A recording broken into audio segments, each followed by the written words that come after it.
da ngay xool rek loo gis Macron ak gouvernement am dafa jël France ne bon comme que c'est à l'est de la France léegi nag ñooñu la ñuy foofu la ñuy xam ñooñu la ñuy confiné ñooñu mais c'est la même chose ak fii. dafa mel ni ñoom de 21h à 5h du matin. Voilà. dans 9 zones la Emmanuel Macron jël foofu. fii tam fii également c'est partiel Thiès et Dakar. voilà de 21h à 5h. nit di gis dañuy naan non est-ce que xam nga loolu c'est sur le plan de la communication. loolu laay wax te et puis ñu xam lenn mooy que gis nga tey jii toll nañu foo xam ne nañ ma baal. danaa ko wax deux fois du neex politiciens yi mais seen message passe maintenant mal à travers la population. population bi moo leen mën a parce que man dama gis ne tey jii bu yii amoon ministre yii député yii directeur de société yii directeur d'agence yii nga xam ne dañ leen jox ay ndombal tànk waaye ñoom dañ leen jox yu mel ni am na waaye lu tax léegi ñoom du ñu dem ci population bi ku nekk sa gox waxtaan éviter yii am lii am ni parce que ku mel ni monsieur Ndiaye am na localité homme politique nga am nga foo xam ne yow boo fa demee boo waxtaanee ak sa jeunes yi parce que lii yëpp ay kii waxtaan leen wax leen danger bi nekk parce que dama lay wax leen de la parole de l'autorité passe maintenant mal. D'accord. loolu nag tey jii moom mooy ñëw ou bien maanaam taxaw ci ay nit yoo xam ne. mu am ay relais sànq suba mën naa ko doon wax ak Moussa Ba Diop. ay relais ay nit yoo xam ne ils sont aujourd'hui population yi dañ leen di sentir. xam nga am na ay nit yoo xam ne ñoom politique ñu. defuñu jéemuñu kii mais ils sont là di aider la population. D'accord. ci ay difficultés mais ñooñu tey jii man je pense que ñooñu. boo mënoo ñooñu bu ñu mën a nekk ab relais. relais ñoom ak population pour wax population bi nii ak nii ak nii man je pense que bu ñu ko defoon et là dina nekk loo xam ne vraiment. loo xam ne lu jaar yoon mais il y a un problème de communication. entre l'autorité étatique ou bien ñi nga xam ne ñu ngi foofu ak li nga xam ne moom mooy population bi. D'accord de toute façon point boobu dinañ ci ñëwaat ak Ibrahima Ndiaye par rapport même à ces décisions mesures yi nga xam ni le ministre des transports jël na ko président ba tey ci restriction yooyu ndax yaa ngi koy wax y a des pouvoirs yoo xam ni dañ ko gën a yokkal njiitu réew mi ndax lu aju ci loi boobu yaa ngi doon wax da nga ciy ñëwaat aju ci modification loi 69/29 boobu tey jii ana lan nga xamante ni moom moo wutee lu amoon te ak magistère wu président Macky Sall nag. ñu gis le contraire par rapport ak loi boobu. dama bëgg wax d'abord suma. Ibrahima Ndiaye. ne ko cause yi xam nañ ko. xam nga bu ñu ko xam nit ñu xam ko moo tax ñu répondre à la convocation du président de la République xam ko moo tax. ñu jël décision sunu président groupe parlementaire wax ko ne ko. dañ la jox ay pouvoir pour fukki fan ak ñaar bu ko weesoo boo ñu laajee habilitation mu laaj ñu yokk ko 3 mois ñu defal ko ngoonte boon ñun xam nañu li ñu war a def te def nañ loolu liñ ci war mooy santuñu ci mais le président de la République nous a reçus en audience comme tous les autres partis ku nekk la nga wax ak moom xam nga ko mais ñun jàpp nañu ne que sunu audience ak moom nuru na lu particulière parce que ñaar la ñu woon te moo amoon na ñaari seede. yéen ñaar ñoo demoon. waaw kan ak kan. Tafsir Thioye ak président du groupe. bi ñuy wax ñoom. le ministre des forces armées son directeur de cabinet mu ngi toog. Mor Ngom a ngi toog. donc loolu mu nekk loo xam ne nañ ko jàpp donc ñun cause yi xam nañ ko moo tax ñu ànd ci ak moom gunge ko boobu ba léegi rek lenn lañ koy laaj defal ñu rapportu situation 3 mois yi. est-ce que rapport bi gis nañ ko justement. waaw attends doucement rek. madame Sarr alors bi ci des mooy le général Ndiaye ba léegi. rapport bi mu waroon def gisagu ko. am na ay dégg-dégg yu bari yu ñu ci dégg te taxul ñu wax dañuy xaar dégg-dégg yi ma wax la ci benn rek. wax nañu ne docteur wax na ci émission ne. garab yi ñuy jënd ak matériel yi ñuy jënd ñoom dans la médecine privée ay doomu ministre yu gouvernement bi ñoo leen koy jaay donc ñun cause yi xam nañ ko donc problème yi nekkul foofu damay dellu ci état d'urgence parce que loolu mooy importance moi ma la yaakaar ne monsieur Ndiaye quelles que soient les conditions autorité politique bi dafa war a dox ci cadre loi quelles que soient les conditions et le président dox na ci cadre loi bi mu defaree état d'urgence am ñu may ko parce que yoon moo ko may mu demander prorogation ñu mayat ko prorogation bu demandé woon 1 an ñu may ko demain à l'Assemblée bu président demandé 1 an état d'urgence ñun ñu may ko 1 an d'état d'urgence mais par contre li mu bëgg a def nii moo awul ci yoon lu tax d'abord li mu waroon jëkk def te defu ko président moom laa koy wax ne ko na dene technicien bi nañ ko seetal texte bi parce que texte de loi bi mu ngi nii dafa wax ne président de la République état d'urgence dañ koy defar ci conditions yi nga xam ne moom la ko article 58 teg article 58 moo fa teg loolu mais boo demee article 58 doo fa fekk état d'urgence moo lay wan ne référence bi baaxul te yow mën a xam nga lu tax loi bi loi 69 la disposition constitution 63 bi la donc li mu waroon seet mooy seet article 58 boobu fan la correspondre tey parce que article 58 constitution tey boo demee yaa ngi fay fekk titre bu tudd de l'opposition maanaam léegi da ngay seeti quartier Waxinaan di ko seet gannaaw champ de course wala ñu ne dañu dem terrain de sport nga dem booru banque centrale di seeti champ de course doo ko fa fekk mooy première erreur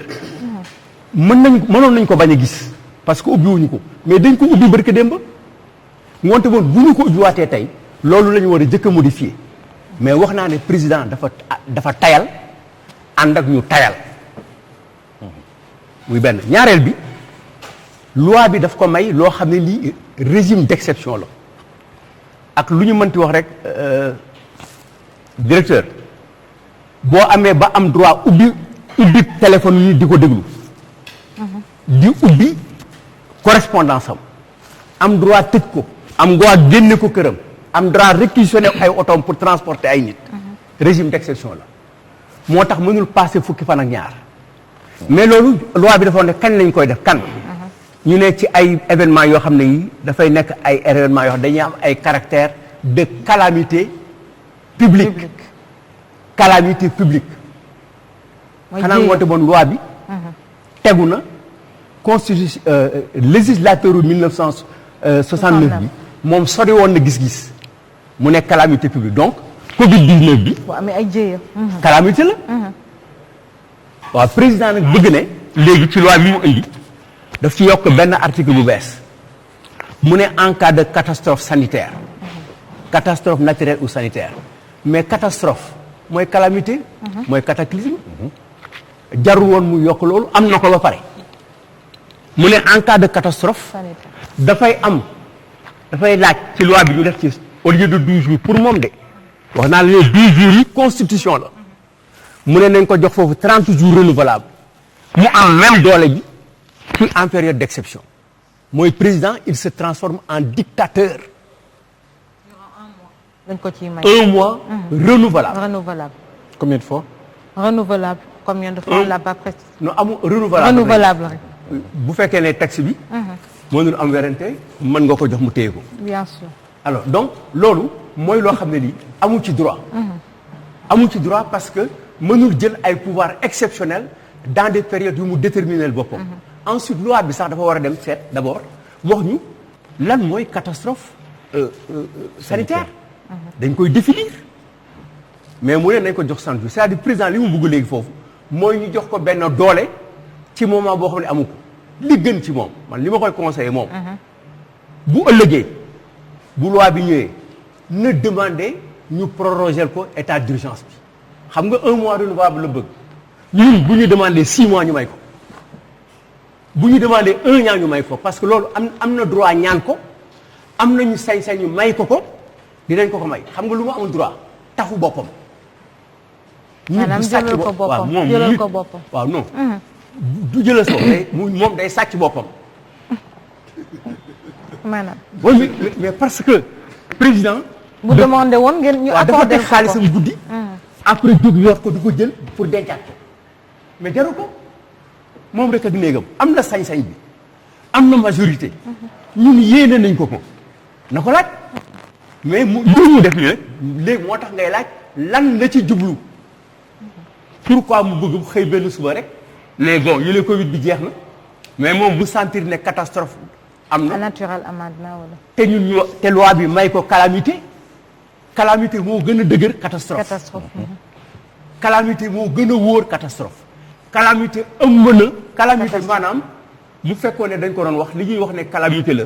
te nit mënu ko faj mooy bu yàlla li mu def ci wax ci alxuraan ci Isa Zurzer xëy rek ëlbati suuf si mu jëm kaw asamaan si jëm suuf loolu lañ ne président am nga ci droit bu amee defal nangam xanaa kooku nga xam ne dafa war a dee warul def nangam mais ñu may ko moom mu ne bu bëgg a leneen donc président dañ koy wax ne ko yoon bu jël te wax nañ ko ñun baaxul parce que yoonu fin la yëkkati donc man du ma wax ci ay problème mu couvre-feu dañuy def loolu après la li ko indi moo tax donc problème mu état d'urgence bi président yoon bi mu ci aw baaxul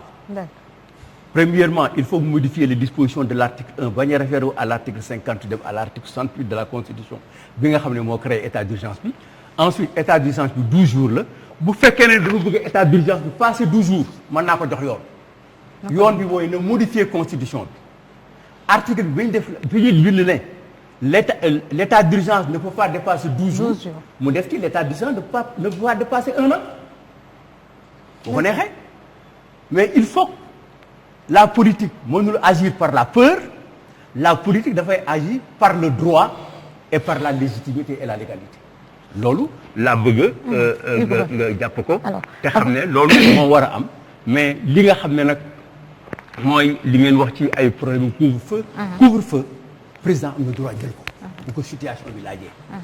régime bu nekk nag ak façon ñun am nañ fi ay situation yu mel nii mais déclaré ñu état d'urgence ñun am nañu situation yu mel nii te déclaré wuñu état d'urgence parce que état d'urgence situation bu mel nii donc da ngeen ko gérer sans pour autant délimiter kii pandémie non du pandémie xam nga état d'urgence waaw non c'est da nga ne waaw du ma la expliquer non cas bu mel nii loolu moo tax man ma lay laaj waaw moo tax ma damay dellu si gannaaw waaw il faut mu leer waaw gis nga état d'urgence ñetti yoon la loi bi am ci Sénégal saa yu amee dafa am lu ko indi problème d'affrontement la problème entre citoyens et militaires et policiers lacrymogène mort d'homme bi ci njëkk 1960 la dissolution de la fédération l'éclatement de la fédération du Mali ñu war a jël ku sant Traoré ak Diop même suma cousin yi nga xam ne ñoo boo ko yaay ñu sant Traoré ñu dañ leen di yóbbu gaal gi bàyyiwul fenn c'est le Thiès vide avec le Dakar Niger du dëgg mooy premier état d'urgence deuxième état d'urgence le 4 janvier 63 lañ ko voté xam nga lu ko indi après l'éclatement après le coup d'état de Mamadou Dia mu am ay xeex des gendarmes sont entrés à l'Assemblée nationale interrompre réunion bi jàpp ay députés tëj leen assemblée bi mënul fonctionner te le président de la est en charge du bon fonctionnement des institutions jël ay dispositions ñu voté loi bi le 4 janvier 1963 muy deuxième état d'urgence troisième loi état d'urgence 69 la mooy bi ñuy wax ni bi ñu bëgg a rectifier ni boobu c'est après les événements de 68 ngoonte nga jàpp ne origine bi loolu la mais terewul loolu la woon mais législateur bi daf ci dugal en tant bu saa yu amee calamité publique la peste li am tey Covid-19 ngoonte bon législateur boobu xereñoon na pour précéder comment il s'appelle état bi précéder événement yi de 40 ans ou 50 ans loolu mooy législation mais moom li mu bëgg a def nii mooy ne jox leen ma beneen doole boo xam ne bi du ma ko am lu dul en régime d'exception. alors Ibrahima Ndiaye dégg nga léegi président par rapport à cet état d'urgence ak li nga xamante ni moom la wax ni njiitu réew mi loolu la bëgg a doxalee surtout que constitution bi moo bind lu ni mel nañ ko modifier kon ba pare. waaw maa ngi lay. suñu paree jàll ci Aliou Sow bien sûr. voilà donc maa ngi sant Aliou bi ñu door a rejoindre ci plateau bi. c'est vrai que dama war a répondre ñaari nit parce que votre chroniqueur aussi. Cheikh Tidiane il s'en est pris aux politiciens. alors que bon xam nga foofu sax lay commencer parce que man dama koy faral di wax ñun fi ñi nga xam dañu opté pour def politique. xam nga démb sax bi nga ma wooyee di ma laaj ma ne la man fonction politique yi am na solo mais li gën a am solo mooy ñun. En fait suñuy lu ñuy représenter parce que loolu moo gën a am solo. te man ku xam fa ma nekk dañ may takk sax que tu es un mauvais politicien. parce que bu fekkee ne que yow doo diggaate doo wax nit loo munul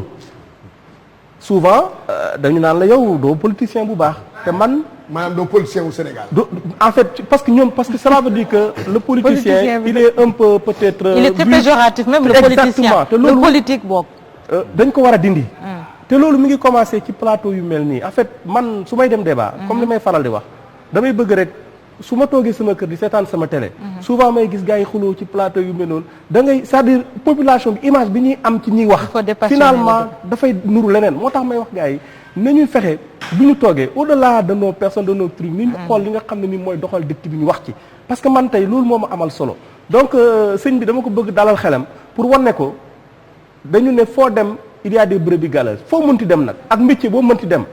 mais tey ci langue politique di nga ci gis nit ñoo xam ne ay personnalités yu exemplaires lañu. bien sûr loolu daf ci am. mais dañ leen di wàññi tamit. bi ci des man. Covid ba muy commencé. le mois de mars su ma juumulee. mois de mars oui. Sénégal benn cas la amoon comme man ci aviation laa nekk dama taal sama oto dem Tamba je suis le premier responsable politique dem dérouler foofu benn activité sur 10 jours wër sama commune yëpp. sensibiliser nit ñi et je vais donner peut-être une anecdote ànd naa ak sama benn kilifa di ko yóbbu benn consultation ma takk masque j'ai trouvé en fait un médecin mu ne ma yow li ngay takk nii lan la ma ne ko yow yëgooli xaw mu ne ma dindi li bul tiital nit ñi c'est-à-dire à l'époque le Sénégal n'avait qu'un seul cas cela veut dire que donc nit ñi xaaruñu woon situation bi egsi fi mu egsi nii donc ñun bon li nga xam ne ni du ñuy toog seen kër di ñu kii ñun defuñu loolu dañu dem non seulement jàppale population yi ak ay moyens dès le début avant que même affaire bi egg ci des départements comme Tamba ak Ziguinchor yu mel noonu mais dañu continuer man depuis l'année dernière képp ku ma wax manifestation ma ne la du ma ci dugg tey du ma ci dugg ëllëg du ma parrainer benn final football du ma dugg ci benn manifestation boo xam dafay rassembler ay nit dama ko bañ parce que xam naa bu baax la mu mën a jural population bi donc vraiment dama bëgg dalal sa xel ci loolu pour wala que ci biir langue gi am na ci ñoo xam ne ñu ngi liggéey pour que vraiment Covid bi dañ ci biir population bi fi ma bëgg ñëw di ko wax encore sama doyen Doudou c'est vrai que expérience am ñëpp xam nañu ko li mu def assemblée nationale ak yëpp analyse u texte yeeg yu mel noonu waaye doyen Doudou xam na ne xel ne interprétation texte ku ci nekk da nga ciy dem na nga ko gisee rek y a toujours une part de subjectivité moom na muy interpréter ak man na may interpréter mën na am ay différence mais li ci am solo mooy résultat bañ koy génne te li ma bëgg wax régime d'exception boobu muy wax laa nekk man dama ko xamul régime d'exception man mënuma ko xam parce que ñi ci jot a bind xalaatkat yëpp muy Montesquieu muy Jean-Jacques Rousseau yëpp amu ci kenn koo xam ne kii parce que ñun Sénégal wax dëgg yàlla lu ñu mënti wax on est dans une démocratie dégg nga donc bu nee régime d'exception ci Sénégal bi ñu tellu nii jàpp naa ne que loolu ñun en tout cas man mënuma ko définir mënuma ko jàpp parce que nekkul loo xam ne lii tey danañ ko mën a jàpp ne Sénégal régime d'exception la li ci am solo nag mooy xam nga bu dee ne problème am na pendant 1 an nit ñi toog am na ñoo xam ne ñi dañuy ñàkk seen liggéey am na ñoo xam ne ñi tey peut-être seen liggéey na mu daan demeewul noonu réew mi économie bi am nu mu tëddee population yi taxaw nekk ci coono yaakaar naa ne président bu dugalee benn texte assemblée contexte bi la ñuy xool parce que contexte dafa am solo lan moo indi texte bi est-ce que bu Covid amul woon président dina xalaat sax di ay modifier ay état d'urgence ak yooyu non pas du tout mais soo gisee ñu dugal texte bi c'est parce qu'il y a une situation d'urgence qui est là te gis nga loolu ma lay wax noonu peut-être réew mi nit ñi dañ ko xiwul mais gis nga les textes réglementaires dans ce pays là soo ci demee même par exemple situation aéroport da ngay dem ñu ne la yaa en fait des documents de base foofu dañ koy tuddee plan d'urgence dañ koy bind lépp naan ma ko teg ko maanaam tey bu situation amoon nii la ñu def agir état ci loolu lay dox te comme texte la def nañ ko depuis 1960 am na ay évolution réew mi am na leneen lu mu laaj jàpp naa ne que bonul président taxaw ne tey dama ci bëgg apporter ay changements te xam nga tey li ci am solo comme ni ma ko waxee woon fa laay kii parce que nañ koy juger. mais ay changement aussi d'autant plus que wax nañu calamité naturelle. moom mu ñëw catastrophe également naturelle. pourquoi xam nga loolu laal ne la gis nga les mots. man bu may bind. tey par exemple y a nuance quand même. non dama ne y a des nuances mooy bind. man mi nga xam ne maay bind. lu ma mën a def ba sama texte mu gën a explicite. mun naa ko def parfois aussi en droit comme ni ma ko sama doyen de la faculté daan waxee il faut être nuancé en droit. parfois nit ki buy bind moom mi bind rek moo xam peut-être la mu ci bëgg def ak la mu ci bëgg a génne léegi nag su may bind def ay virgule wala ay point virgule du expliquer. ça a un sens. waaw point virgule ça a un lu sens ci nekk dafa am sens. mais dama ne kaka bind moom objectif ba mu ca bëgg jël. parce que moom mooy gouverner moom la ñu dénk réew mi parce que tey bu ñu demoon ba ñaanu ko yàlla mbir mi egg foo xam ne fi kenn attandu ko mais autorités yi rek la ñuy indexé opposants yi toog fële kenn du leen wax dara mais kon mi nga ki nga xam ne ni tey bu dee résultat am na moom lañ koy laaj bu catastrophe situation d'urgence amee moom lañ koy laaj kooku jàpp naa ne que buy jël décision mooy xool la nga xam ne nii bu ko jàppee ne bu ko jëlee dina ci am solution mu jël ko man noonu laa ko gisee au-delà maintenant de tout ça man li ma mën a wax rek mooy crise la ñu nekk crise bi nag débat bi mooy débat bi nga xam ne nan la ñuy def ba dalal xelu population bi wan leen ne leen li fi nekk nii situation la boo xam ne bu ñu ko gérer dina ci mën a génn ëllëg nan lañ ciy génne mooy fexe ba être solidaire comme ni ma ko waxee quand il y a une crise il faut que ñu am adhésion des cœurs loolu moo ci gën a am solo donc c'est vrai que mais ce sera difficile ndax déjà gis nañu population yi ñi ngi génn tax mënuñu ko am na yenn yoo xamante ni aussi ak seen activités yi c'est au ralenti ñenn ñoo xam ne doxatul juste pour passer la parole à Aliou Sow fi ma bëggoon compléter ci benn affaire bu ndaw rek bu ñu ne couvre-feu xam nga souvent y a en fait une population qui est visée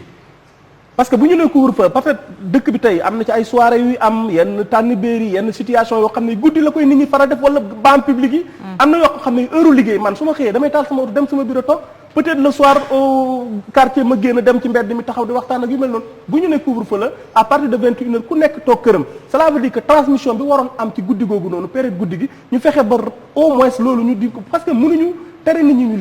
liggéey moom à la kuliyaan il faut mu am mooy journée bi comme guddi gi de peut-être li ci gën a bëri. mais am na ñuy liggéey guddi gi aussi. non loolu dëgg la. mais dama ne par exemple guddi gi li ci gën a bëri rassemblement yi peut-être la ñuy bañ.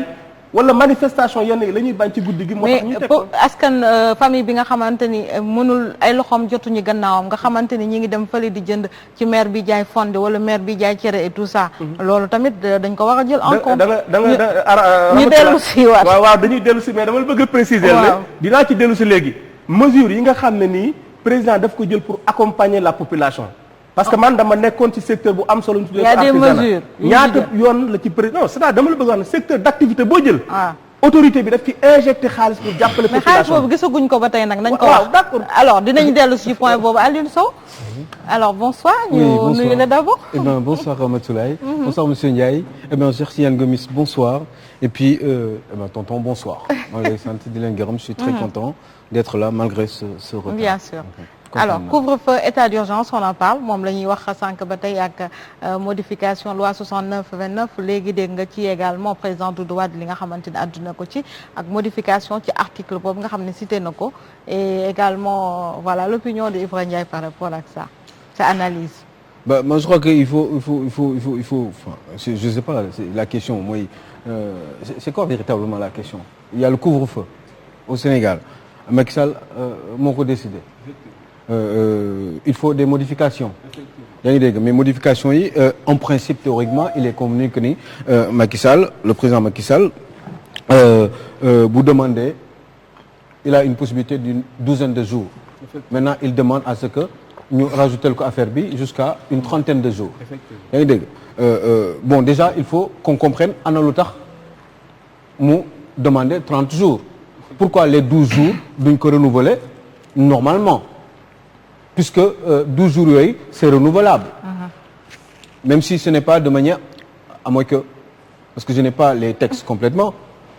mais je pense théoriquement parce que lire ma ko quoi parce qu'il y a trop de choses à lire donc maîtriser na ko mais je crois que 12 jours la te 12 jours yooyu ça se renouvelle oui ou non je crois que ça le fait c'est pareil parce que loolu lay laajaat mais sauf que différence moom mooy fii 30 jours la laaj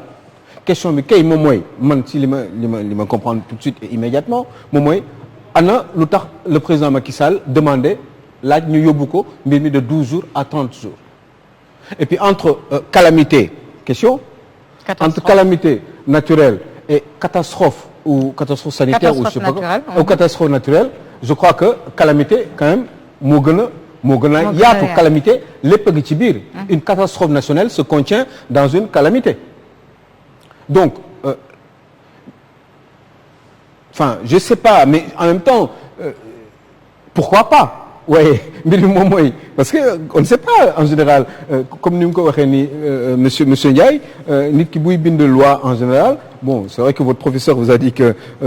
loi toujours nañ koy nuancer mais je ne suis pas véritablement d'accord parce que loi bu nuancé mooy loi yi indi problème yi mooy indi problème mu troisième mandat bi am naak amul et cetera donc professeur boobu li mu wax je serai totalement en déphasage avec lui parce que une loi elle doit être aussi claire que possible une loi kenn du ko warul nuancer maintenant nit kese la bi jël loi buy teg loi da koy teg par rapport ak un esprit lu ko tax a jóg maintenant l'essentiel mooy mbir mi mu encadrer esprit boobu c'est-à-dire que lan moo tax ñu teg loi boobu mais bu fekkee dafa nuancer rek foofu amaana xëy na mun nañ xalaat mbirum caay-caay donc loi kenn du ko nuancer loi dafa war a clair autant que c'est possible kooku loolu leer la léegi nag maintenant est-ce que li Macky Sall bëgg leer na lan la Macky Sall bëgg ana lu tax muy déplacer mbir mi jël ko de 12 jours à 30 jours ça c'est des questions sur lesquelles à mon sens il faudrait réfléchir léegi nag moom moo war a mën a expliquer loolu ki doon défendre loi bi ci Assemblée nationale ñun fekkee wuñ ko on n'a pas les détails ana lu tax Macky Sall ou alors à moins que vous en ayez parlé avant que je n'arrive mais je pense que ni en général quand on émet une loi c'est parce que dafa am lu ñu tax a jóg dafa am loo xam ne moom moo tax ñu ne loi bi sangam dañ koy teg wala président bi demander quelque chose maintenant ana lu tax Macky Sall lan la bëgg par rapport à cette loi là lan moo xew ana lu fi urgent jusqu'à un certain point on peut se douter sur beaucoup de choses mais je crois que yooyu ki nga xam ne moom mooy défendre loolu à l'Assemblée nationale moo ko mën a toog expliquer ko Sénégalais en toute clarté est-ce que loolu am na wala amul je n'en sais rien mais je crois que au cours du débat puisque je ne suis pas totalement encore dans le bain parce qu'il y a des choses qui certainement m'ont échappé juste avant que je n'arrive mais question la rek quoi lanaa ana lu tax Macky Sall 12 jours mu jëlee ko yóbbu ko 30 jours est-ce que expliqué nañ ko aux députés et puis aux Sénégalais en général bon bah il faudrait réfléchir peut-être que tonton qui a eu à suivre affaire de très près et puis en plus de son expérience peut-être mën nañu leeral ana lu tax ñu teg loi boobu est-ce que expliqué nañ ko est-ce que ki ko posé au niveau de l'Assemblée nationale défendre na ko expliquer na député yi de surcroît mu jaar ci sénégalais ñëpp comprendre ana lu tax mais bu ñu demee bay am ay doute rek surtout pour un monsieur qui a autant d'expérience ci Assemblée nationale bon ben je sais pas il faudrait qu'on nous éclaire après bu ñu éclairer ba pare ñun ñu commencer di réfléchir pour xam exactement qu'est-ce qui a été à l'origine de tout ça maintenant après voilà. Par la suite on pourra certainement c'est comme tu as dit tu nous as pris en cours alors tantôt président il va y revenir là je voulais apporter des précisions yu tuuti rek tuuti d'abord d'accord naa ak monsieur Ndiaye sur l'appréciation et ta réponse sur les hommes politiques ouais. Les hommes politiques sont des Sénégalais ils sont nés dans les familles sénégalaises jikko yi cordonnier bi nekk ci biir am mécanicien bi am ko journaliste bi am ko sëriñ bi am ko boobu la homme politique bi am on ne peut enfanter que l'enfant dont on a été en grossesse loolu dama bëgg jàpp ko mais noonu la amee ñu baax ak ñu bon mais li am ba am mooy dañuy toll ci benn période boo xam ne bi tey mécaniciens yi doon yàq oto dafa mel ni nëbbu nañu politique yi yàq ñoo gën a feeñ il faut aussi ñu nangu ko il faut que ñu nangu ne léegi fi ñu toll nii ñi gën a feeñ ci wax mu deñ wax mu génn wax dara altine mu changé talaata ñun la ban effort nag la ñuy def ñun pour régler ko loolu man sama effort la man ñu nekkoon opposition nekk pouvoir dellu si opposition ci aw ci yoon tegu ci yoon ci wax ci dëgg loolu il faut ñu am ko alors li ci des d'accord naa ak yow ci nuance am na mais nuance dafa am limite nuance dafa am limite effectivement en tout cas les professeurs de droit que j'ai vu du ma def comme yow du ma appeler Montesquieu du ma appeler Rousseau mais ñi fi nekk te bind ci laay wax c'est important waaw ñoom Jacob Ndiaye Doudou Ndoye Serigne Diop Marielle Zouanke ñooñu bind nañ ci lii ba taxaw ci wax ne que loi bind bi dafa am ñoo xam ne sax ci faculté yi léegi loolu rek la ñuy jàng bind mais pourquoi amul nit ñi werante wuñu ne que Dakar est la capitale du Sénégal te disposition constitutionnelle la bu ñu defoon mairie na Dakar wala Ndakaaru mu am jafe-jafe mais dafa leer alors quand maintenant les juristes sont payés pour écrire lu leerul mooy solution bi. Et la solution dans laquelle nous sommes aujourd'hui sur le plan constitutionnel sur ay dispositions xam dañ ko def te mënuñu ko respecter ci modification bi am ci organisation du conseil constitutionnel sur l'avis et la décision, tout ça émane d'hommage à mon professeur, celui qui m'a enseigné le droit, qui a participé à ma formation, et c'est Ismaël Madior.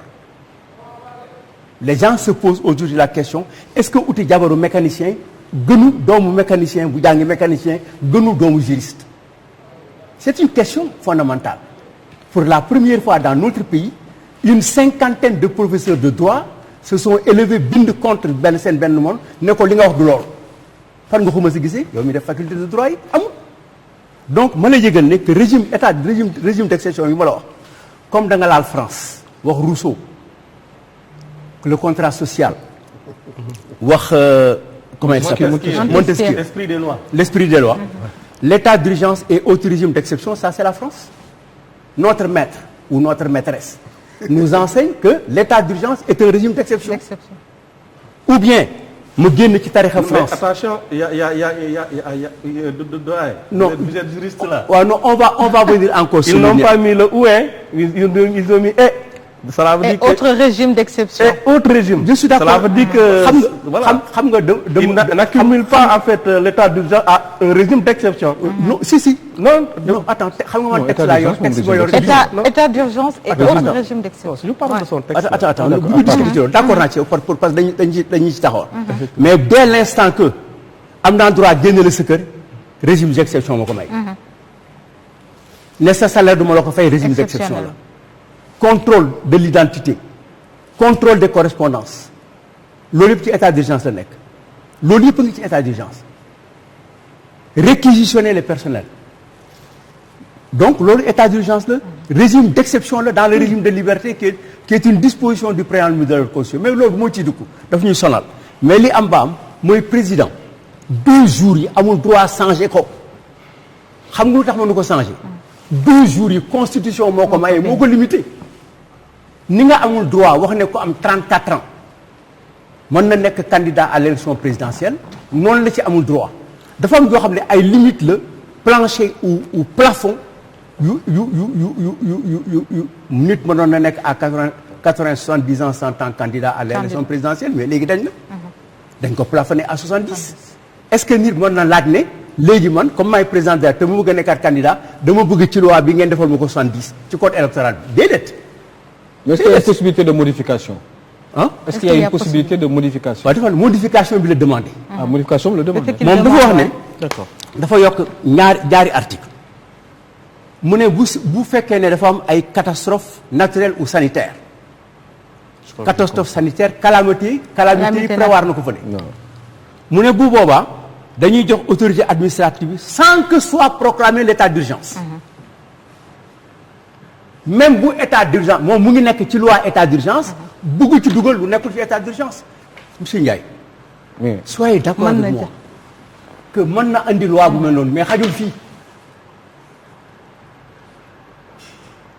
sans que soit moom mu ngi régler loi bi mu ngi tudd loi relative à l'état d'urgence. ba bëgg ci boole régler ci lu bokkul ci état d'urgence mu ne sans que soit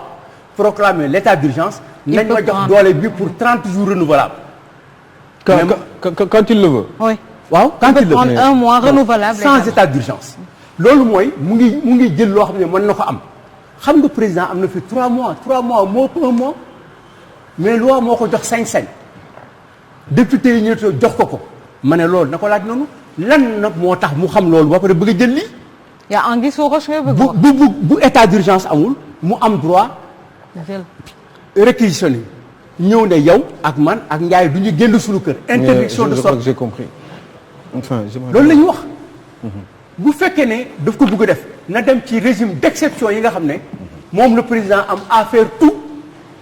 parce que loi bi fait quand les institutions sont en péril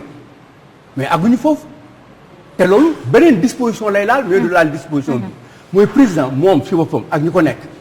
même ñi ko faral te loolu day dal nit yenn saa yi nga nekk ak sa kilifa mu wax dara nga ragal a wax wala nga noppi bu ñàkk xam noppi bi pour tiit la pour fi nga toog la pour li nga doon la loolu Sénégal am nañu ay xale ay mag ñoo xam ne ñu wuute nañu ak ñun mooy ñii am xam-xam comme Macky Sall Senghor xam-xamam ñi ko amoon ci réew mi matuñu woon fukk Cheikh Anta bi mu fi nekk ñi nekkoon ak moom am xam-xam yi am matuñu fukk Abdoulaye Wade aussi la même chose mais tey ñi mel ni ñoom am diplôme yi moom ci benn kër laa xamuma la quartier ci benn kër da nga koy fekk fukk ñu mel ni ñoom. mais président bu ñu jàngatee bu baax li nga wax dafay mel ni que président Macky Sall dafa am leneen lu mu ci jublu ci loolu loo xamante ni waxu ko. loi bu nekk. waaw moom xam na ko juriste la loi bu nekk am na lu muy faj wala am na lu muy uti amul benn loi boo xam ne dafa dañ ko teg rek nii non non loi bu nekk dafa am lu muy réglé. kon am na leneen lu nekk ci suuf wala am na lu muy séentu. wala amul lu muy def. ma jox la ci benn exemple. xam nga bi ñu waxee ne ci la commission nationale de révision des institutions xaw ma ñu ne. ku am 70 ans waroo nekk candidat. bu leen fàtte de Moustapha Niasse moo jëkk a génn ne non. bu leen ko fàtte de. waaw boobu temps Macky gardé ko du président de la République. déedéet parce que boobu temps moom il était candidat mais tey bi loi bi ñëwee ne 70 ans la yem ànd na ci. donc c'est pas gratuit. position politique législative bu nekk. ak président bu nekk. ak premier ministre bu nekk. bu loolu amee dafa am fooy taxaw pour def li nga war a def donc loi bi am na loo xam ne li amul ci kanam lay ñëw mais nag damay jàpp man sama wax man waxoon naa ne les locales doo am 2021 mu yàgg wax naa ci Mamadou Abel Kane il y a 1 an ne locales yi li gënal Macky Sall mooy mu boole ko en 2022 ak législative yi mu combiné ko wax na ci bi passé tontu na nee na fin d'année wala en début d'année prochaine en début d'année prochaine damay jàpp janvier la ba le 30 juin loolu laay jàpp man ku nekk ku yebbu nag mën nga yem ci première semaine bi mais dafay xat pour man pour ma yemale ko dama koy may temps ba le 30 juin du ci am bu ci amul 2022 lañ jëm. mais en plus. mais 2022 bi gënalu ko parce que situation bi ñu nekk nii situation d'aubaine la. parce que boo xam déglu ma rek. boo xam ne bii mën na ko yóbbu moo tax mu ne 2022 maintenant bu ñu àggee 2022 l'appétit vient en mangeant. Guinée ñetti élections yi am en Afrique yëpp notamment dans l'UEMOA ñaar yi dañuy cumuler élections yi donc esprit bi ma gën a nangu ci moom waxuma ne moom lay def de mais li ma njort mooy boole présidentielle en 2024 législative ak locale d'autant plus que kenn ku bokk ci ñoom wax na fii seen émission fii. Maître El Hadj Diouf moom laa doon bëgg wax sax. avant El Hadj ci Diouf avant El Hadj Diouf. Moustapha Diagne wax na fii mu ne. Jaxate soo li gën mooy ñu prolonger mandat Macky Sall jusqu'en 2027 pour mu def encore 7 ans. fii te ci ñoom la bokk donc ku nekk am nga droit comme ni mu ko wax li la neex mais damay jàpp ne man wax yooyu dama koy téye donc par conséquent. disposition bii am. sur l'article 24 et 25 nouveau ci texte bi Macky Sall am na lu mu ci utu loo xam ne daf ko war a may doole bu fa àggee mu tëj ñëpp kenn du sañ ku nekk kenn du sañ dara surtout que nag am na kenn koo xam ne ki yaakaar na ko mën na ko defal muy Antoine Diome parce que il semble être réputé pour ça alors juste ça c'est pour wane Cheikh Tidiane yaakaar naa ne Maître El Hadj Diouf waxoon na ko ci aussi li mu fi wax mooy que président Macky Sall wax na leen ni bugg fee def élection fii ba 2024 kon mu mel ni également ak modification yi yëpp loolu day ñëw corroborer li nga xamante ne ay déclaration maître El Hadj Diouf la kenn du ko bàyyi am na leneen lu mu ci jóg xam nga waxoon naa leen fii man dama ne nañu bàyyi di manipuler comme ni ñu koy waxee manipuler sunu constitution di koy politiser man nangu naa comme ni muy wax nii nangu naa bu ñu jëlee beneen loi mu régler solutionner benn problème boo xam ne nag population bi da ciy gis boppam man defe naa ne bu dee looree waaye bu dee ne nit ki day jël benn loi def ko pour maanaam moom boppam wala ay nitam wala ay intérêt wala ay intérêt foofu day poser vrai problème gis nga comme ni ma koy waxee des calendrier républicain bi mais buñ ko respecté woon teg ko lépp ci yoon dégg mais ay calcul politique man loolu moo tax man naan loolu moo tax ne nag président du Wade mu ngi koy wax Ndiaye man dégg nga gëm naa ne am na ay politiciens yoo xam ay nit yoo xam ne ñu ngi ci biir politique bi ñoom du ñu def yenn yi waaye dama ne il faut que ñu bàyyi loo gis fii Sénégal dama ko gis décision bu ñu jël wala lu ñu jël loi bu ñu jël politique moo tax ñu jël ko et tant que ñu ngi dem noonu tant que ñu ngi dem noonu réew mi maanaam population bu ci gisul boppam ñun dañuy am problème tey jii gis nga ni ko président du Wade di koy expliquer nee na am na luñ ci jublu. xam nga déjà am na luñ ci jublu parce que moom mi nga xam ne màcc na ci affaire législation au niveau de l'Assemblée nationale xam na bu baax njoxte na dara ni mu njoxtee noonu la rek waa léegi nag loolu est-ce que buñ ko defee dina arranger population bi décision bu ñu jël est-ce que dina arranger population bi dégg nga wala lu ñu jël mu nekk loo xam ne au moins population bi tey jii dina ne lii de sama intérêt la. mais su boobaa aussi lan mooy daan naral nekki réaction population bi tamit. moom laa lay wax gis nga quand nga population man boobu man dama nekk suñu population dafa mature. am na loo xam ne boo ko waxee. boo jëlee décision nga xam ne tegoo ko fenn teg ko ci yoon teg ko normal ñoom dinañ ko accepter ñu ànd ak yow dem parce que li nga bëgg la lii laa bëgg président ñëw tax ba dëkk bii am na fi feebar bii. gars yi nii ak nii ak nii décision bi lii moo tax mais bu ñu njoxtee dara rek fu mu nekk day am révolte mooy indi révolte. c'est ça bien sûr voilà lii ñuy minimiser peut-être nga xamante ni ci couvre-feu bi ñu ngi koy gis il faut également faire attention Alioune Sow bi yoon am nga une petite idée peut-être. oui mais man dafa am loo xam ne dama si concentré wu. parce que xamuma ko woon. man j'essaie toujours de comprendre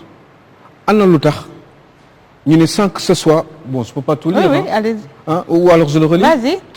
En cas de survenance des situations de catastrophes naturelles ou sanitaires mooy article 24 nouveau.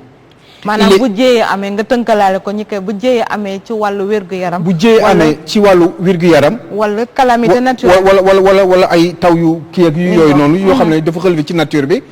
dañuy jox autorité administrative compétente bi ak ci kaw le président de la République sans état d'urgence am. wala sans état de siège am. mën na jël ndogal moom président bi. mën na jël ndogal boobu maanaam bu dara xewul. ci gàttal. bu dara xewul c'est-à-dire que dañuy toog dëkk baa ngi dox normalement président bi moom am na possibilité yoon may na ko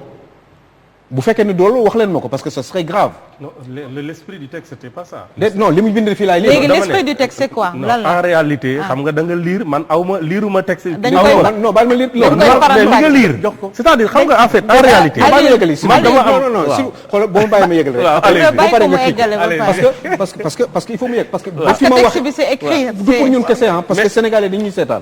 te dañu war a xam li xew. effectivement man ça je ne le savais pas. mais l'esprit c'est pas ça hein. waaw après dinañu wax esprit bi Alioune vas-y. non xam nga aussi esprit li français la. waaw mais je veux dire que yow. dañ ko traduire ci wolof mais rek lii aussi dañ bu ko fekkee ne li ma photocopier traduire ci wolof baaxul.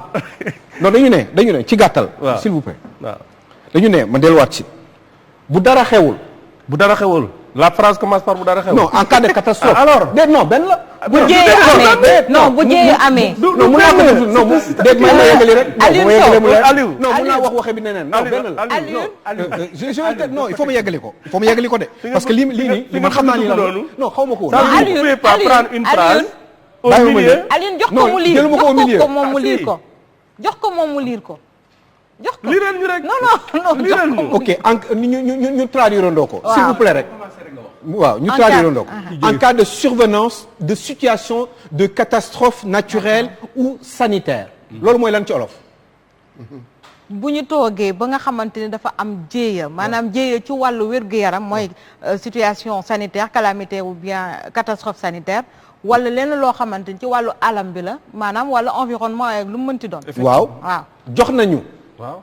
jox nañu du mën nañ sax. jox nañu autorité administrative compétente. nga xam ne président de la république moo nekk ci kawam. mën na nekk préfet mën na nekk gouverneur. waaw mais président de la république moo nekk ci kawam. waaw moo nekk ci kawam moo nekk ci kawam.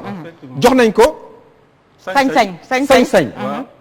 sans pour autant. waaw état d'urgence am. waaw wala état de siège. amul. waaw.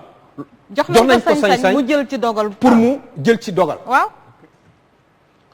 le texte est clair. waaw. non yow sànq da nga ne. déglu ma non déglu ma mooy sa xam nga lu ma expliquer le kay. waaw déglu ko. waaw non li ñu liir. li ñu liir dafa leer ce que je pense. xam nga comme li may faral di wax gars yi bu ñu amee benn texte. booy def commentaire u texte. munoo ñëw ci digg ko texte bi nga commencé. waaw da ngay démarrer ci début ba. da ngay commencé ci début ba idée bi fa mu déparé. objet bi lan la. dañu ne en cas de survenance d'une catastrophe ou d'une situation exceptionnelle, Mais- le président peut, l'autorité peut, sans pour autant passer par un état d'urgence. Cela veut dire que c'est lié à la survenance d'une catastrophe. Mais qu'est-ce qui serait la différence? Waaw. Qu'est-ce qui serait la différence par rapport à la loi précédente?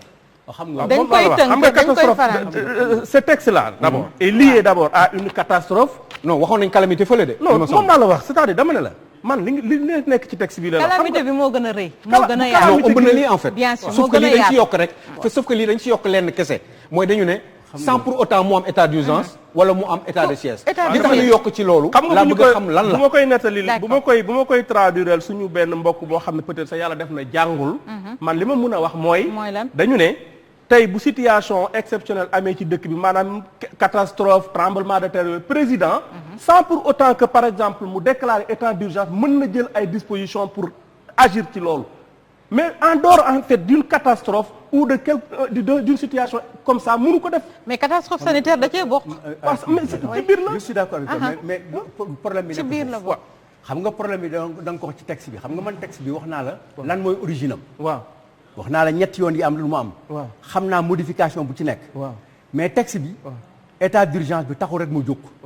mais li nga xam ne kii jël état d'urgence bi lañ moo jox nañ ko mu sañ ko sañ-sañ bi ñu ko maam mënuñu ko may lu dul état d'urgence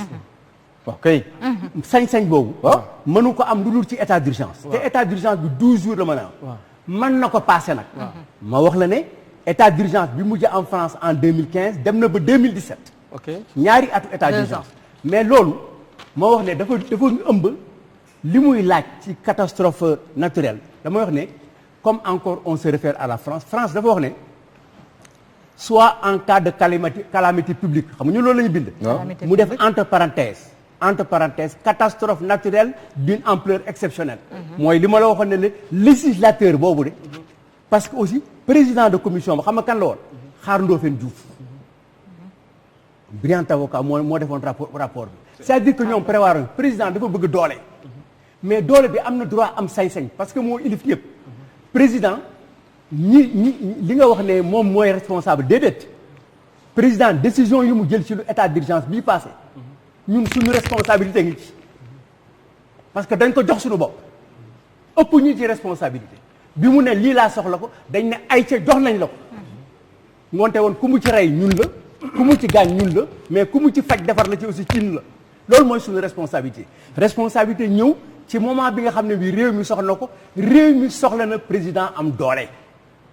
réew mi soxla na président ñu dimbali ko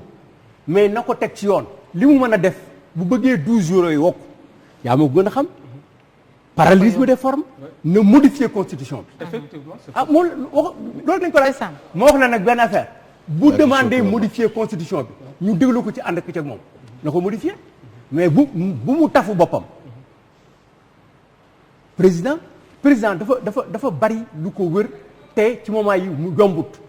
li dal si moom situation internationale moom kenn moom la ñëpp di wax directeurs yi moom ngeen di waxal da ngeen tëb seen ay ministres yi moom la ñuy waxal chef de régime moom la ñuy waxal ñëpp moom la ñuy waxal amul kenn ku nekk devant moom kenn seul en face des problèmes loolu problème la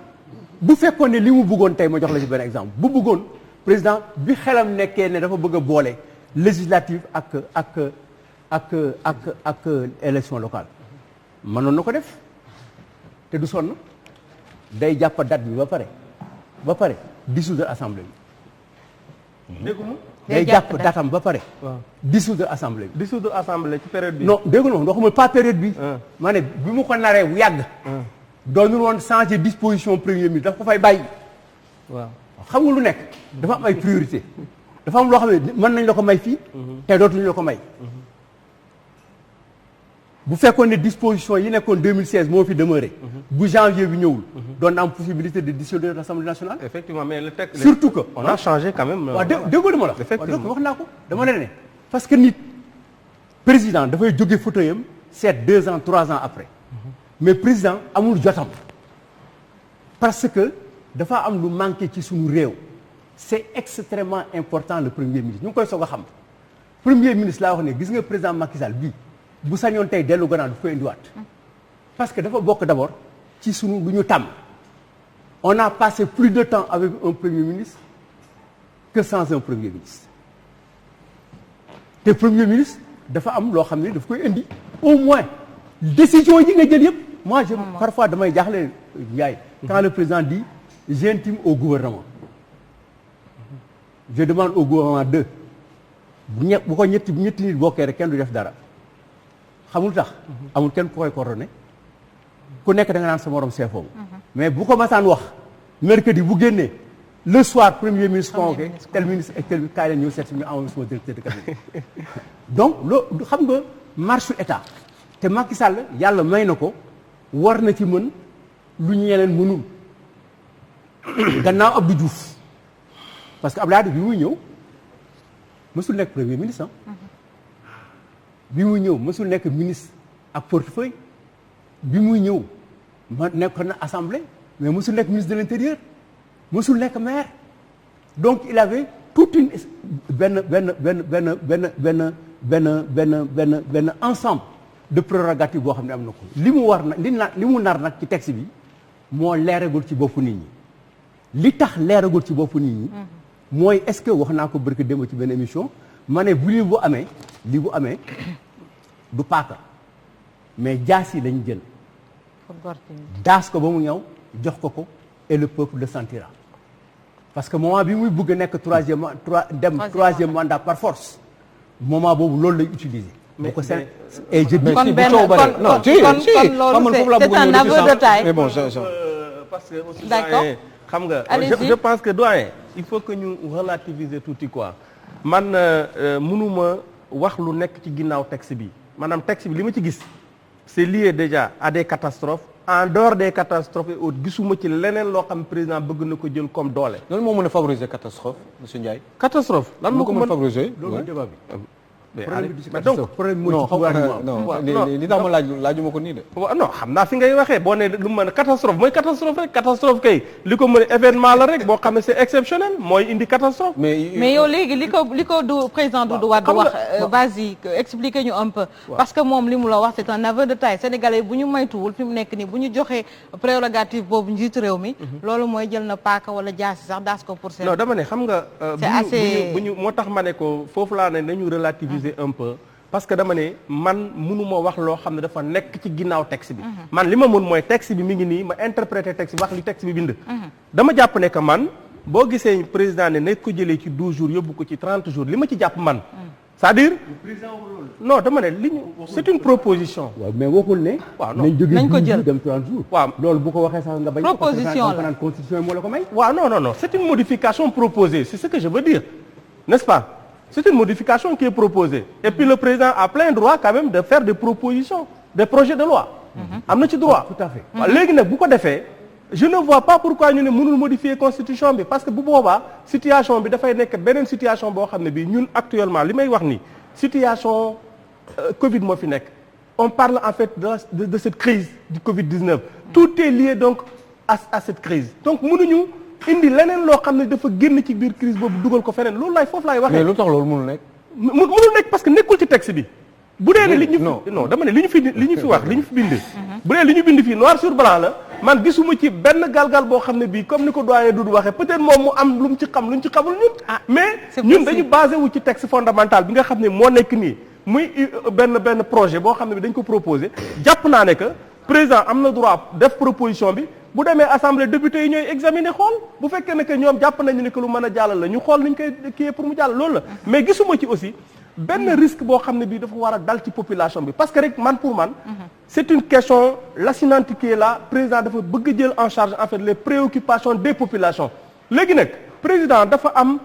yeneen mbir yoo xam ne daf ci war a concentré wu mais munoo yow par exemple chaque semaine wala chaque 12 jours nga bëgg nekk di réfléchir ci ay proroges yu mel noonu. loolu du liggéeyam am na ñeneen ñu ko mën a def. mais il suffit juste non loolu du loolu. non dama ne mais tout cela revient au président de la République même bu ko ñeneen mënee def ñooñu mënuñu jël benn décision te président àndu ci président mooy joxe. non mais il y a juste à demander ah. non dama ne moom dama ne c'est-à-dire même le fait de demander.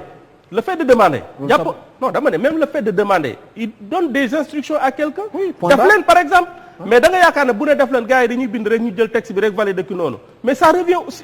chez le président. mais il a la majorité aussi foofu ba nga xamante non c'est extrêmement li may wax nii dama ne man daal li ma jàpp mooy texte réglementaire doyen Doudou xam na ko li may wax nii réew dafay évoluer plus non si dama ne réew dafa am nu muy doxee décision yi fi nekkoon texte yi fi nekkoon loi bi fi nekkoon depuis 1960 ba fi ñu toll ni chaque fois bu ñu toogee gis ne que texte bi am na lu ñu ci war a mën a apporter dañ ko ci apporter te li koy def souvent contexte day doon bu contexte Covid amul woon est-ce que texte bi dinañ ci waxtaane non je ne pense pas. Alors, donc contexte Covid moo indi lii. d'accord on va revenir juste jàll nuyu Assane Samb c'est président extrêmement intéressant avec lui. c'est toujours sur ce point ouais. d'accord naa ci li nga wax 12 jours yi nga wax dama la bëgg wax ne président bi mu ko demandé 3 mois dañ ko may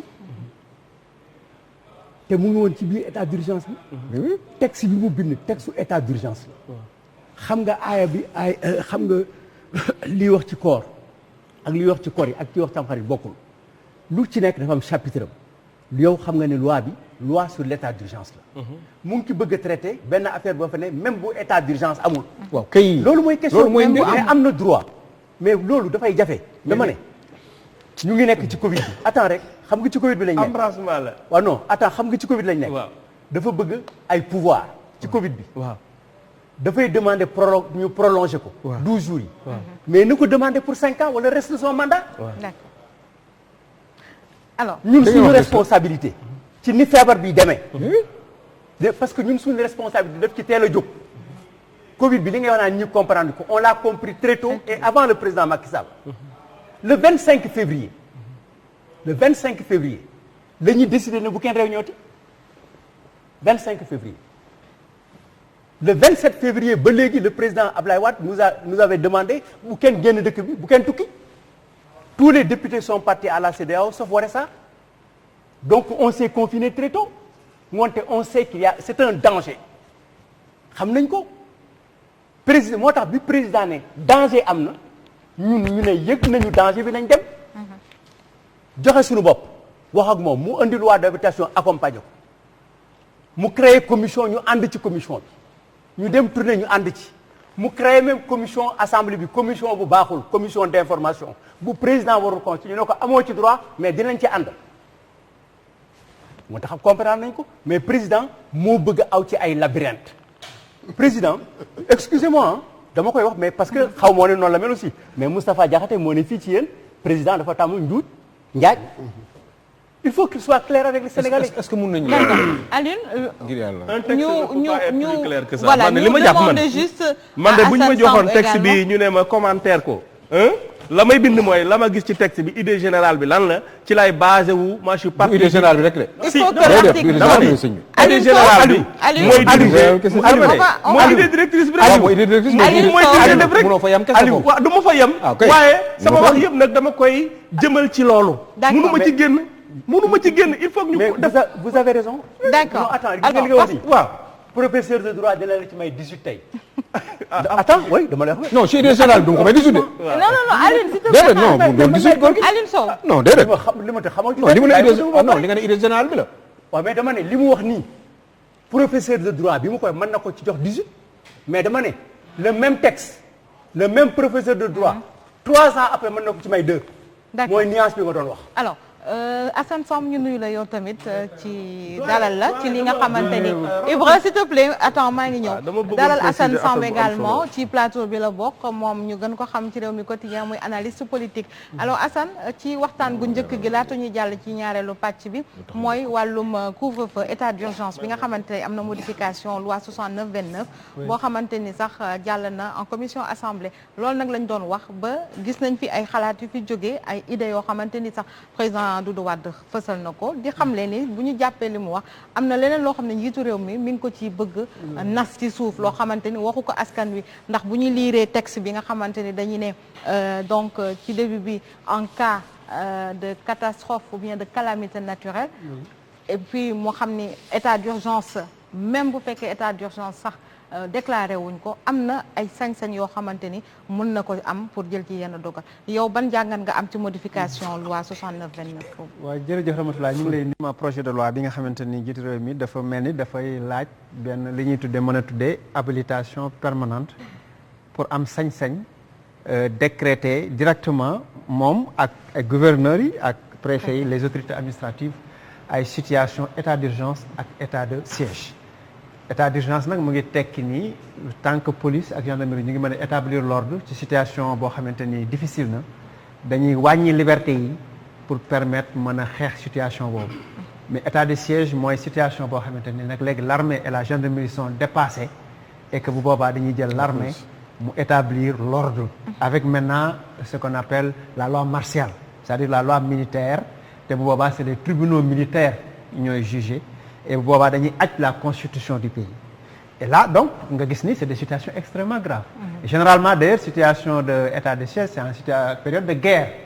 première guerre mondiale deuxième guerre mondiale en France dañu décrétoon ay état de siège donc situation la boo xam ne donc grave na grave boo xam ne mais c'est exceptionnel mais aussi grave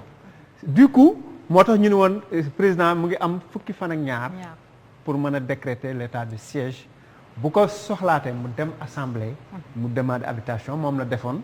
bii passé ba nga xam ne dañ ko may facilement mu dérouler effectivement son programme alors su fekkente ne dans un contexte bu mel ni bu Sénégal président de la République mu ngi demander également am habilitation permanente pour mën a contourner l'Assemblée nationale ñun nag dañuy xaw a inquiété wu pourquoi parce que dañ ni benn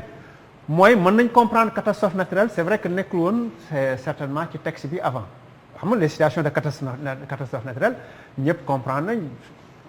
mu nekk ay inondations graves wala nekk ay tremblements de terre kenn ñaanu ko et cetera situation la yoo xamante ni évidemment kenn du ci am problème pandémie comme nii su guerre amee comme nii ñëpp ci jàpp parce que effectivement problème individuel la mais aussi collectif ñëpp ci solidaire mais fan moo nekk problème en cas de trouble grave à l'ordre public nga xam ne le président de la République dafa war a apprécier la situation à un moment T donné mu ne je décrète l'état d'urgence alors nañ fi ci Abdou Diouf ou bien je décrète l'état de siège foofu le problème di amee ak quelle est lan mooy base d'appréciation bi par exemple je donne même pour la pandémie évacué naa ko mais c'était trop facile par exemple même pour la pandémie le président de la République du expert médical yaa ngi dégg le gouverneur et le préfet du ñu ay experts médicaux donc amendement yi war a def ci texte bi au niveau de l'Assemblée mooy après avis des experts en matière médicale à partir de ce moment le président de la République est lié par l'avis de la commission par exemple la commission de lutte contre le Covid loolu c'est acceptable mais même loolu acceptable na ci wàllu pandémie mais ci wàllu trouble grave à l'ordre public parce que le peuple une portion du peuple souhaite indi li ñu tuddee la révolution par exemple xam nga boobaa kon révolution du amati pourquoi parce que peuple bi dootul mën a jóg gi indi les conditions boo xam ne dafay changer le domaine des choses bu boobaa ñun foofu la ñu amee inquiétude c'est-à-dire le droit bi ñuy jox c'est-à-dire on donne à une personne président nit la ñu jox ko sañ-sañ voilà sañ-sañ boobu fort na fort boo xam ni droit d'appréciation bi muy am à un moment x donné ou t donné moment boobu est-ce que les paramètres d'appréciation sont objectifs ou subjectifs est-ce que paramètre fi mu koy teg moom est-ce que moom daf ko arranger wala day arranger voilà la préoccupation que nous avons mi ngoog yaakaar naa ni dafa résumer en quelque sorte li nga xamante ni président oui il faut nga apporter ko benn précision vous avez totalement raison mais du ma ñëw foofu parce que wax naa ne ci bi nga laata ñëw ne dañu war a définir sax lan mooy crise sanitaire mais loolu yëpp texte bi nga wax ne texte bi prévoiroon na ko parce que texte bi dafa ne en cas d'événement ayant un caractère de calamité publique calamité moo ëpp doole catastrophe bien sûr mais ça se contient ouais jeex na alors dañuy jàll rek ci second point bi mu aju ci financement parti politique yi également ñu gis ni coow li tàmbali na jóg tamit lu ko indi sax mën nañu wax ni gis nañu fi benn levée de fonds boo xamante ni amoon na fi ba tax ñu gis ni tënku maanaam parti politique yu bëri sax tënkuñu woon ñoom tamit ci li nga xamante ni loi buñ fi tegoon la gis nañu ñu ni ci jamonoy Abdou Diouf président Wade ba président Macky Sall tey jii parti yi sax nga xamante ni bëri nañu ñu ngi fi nekk ñoom est-ce que tamit li ñuy financer seen financement fi muy bàyyeeko ak yooyu tënku nañu ci wàllu yoon. madame waaw. bismillah foofu financement des partis politiques. daf di domaine bu sensible boo xam ne dafa intéressant c'est vrai que la loi de 81 wax na ci réformé en 89 et tout li mu wax c'est clair le texte est clair c'est-à-dire les nationaux des dons ay cotisations c'est normal cotisation don legs mën nga am sa kër nga jox ko parti bi wala yu mel noonu wala ay dons yoo xamante ni mu ngi jógee ci ay militants ou sympathisants mais qui soit des nationaux mooy ñan mooy ñi am nationalité sénégalaise mooy doomu réew le texte n'a pas dit texte bi moom sul wax ni nationaux résidents au Sénégal d'accord préciser wul loolu attention dans le texte waxuñu nationaux résidents au Sénégal autrement dit je pense que débat sur les Sénégalais de la diaspora ne se pose pas sur le texte ensuite communiqué bi nga xam te le ministère de l'Intérieur rendre na ko public le communiqué n'a pas un caractère contraignant c'est un communiqué c'est pas un arrêté du ministre donc effet avertissement là à quelle fin intimidation ou pas on ne sait pas mais ce qui est sûr c'est que amul valeur juridique parce que c'est un communiqué pourquoi le ministre de l'Intérieur sentir boppam war a def un communiqué moom moo ko xam est-ce que dafa jot ay information comme quoi Pastef dafa recevoir ay fonds yoo xam ne bokkul ak fonds yi nga xam ne ay cotisation la ak ay yu sympathisants yi nationaux foofu c'est à son niveau moom moo ko war a apprécier ñun on ne sait pas pour le moment mais bu ñu analyser le communiqué par rapport à la loi le communiqué dafa mel ni ko mettre le doute dans l'esprit des gens parce que ñu ngi xalaat ni peut-être que les Sénégalais de la diaspora mënuñu def ay cotisations ak ay dons or des fonds de l'étranger ak des fonds des étrangers bokkul bu ñu nee des fonds de l'étranger Sénégal de la diaspora ça veut dire mënuñu joxe mais des fonds des étrangers la loi ñëpp xam nañ et je pense que tous les partis politiques xam nañ ni li ñuy xeex mooy ay lobby étranger yoo xam ne extérieur di contrôler ay mouvement wala parti politique de nature ëllëg si biir bu ñu faloo ñu mën leen a contrôler. D'accord. Donc cette question elle est fondamentale. Pourquoi on doit financer les partis politiques? Parce que dañu am mission de service public, mission d'intérêt général. dañuy faire avancer la démocratie parce que mënuñu am démocratie sans bataille contradiction partisane. dañuy encadrer les électeurs. dañuy ngemb les candidats. yóbbu leen ca biréewukaay ba. kon mission boobu c'est extrêmement important moo tax état bi war a làmb ci poosam di financer les partis. Maintenant dans un pays comme le nôtre 304 partis xam ni pëccëxoo bi. c'est vrai que la loi sur les associations le code des obligations civiles et commerciales c'est assez flexible n'importe qui peut se réveiller s'il remplit les conditions pour mën a am parti politique am. Du coup rapidement parti dañu flambé avec xuloo yi am ci biir parti et tout ça mais ñun xam nañ également une autre réalité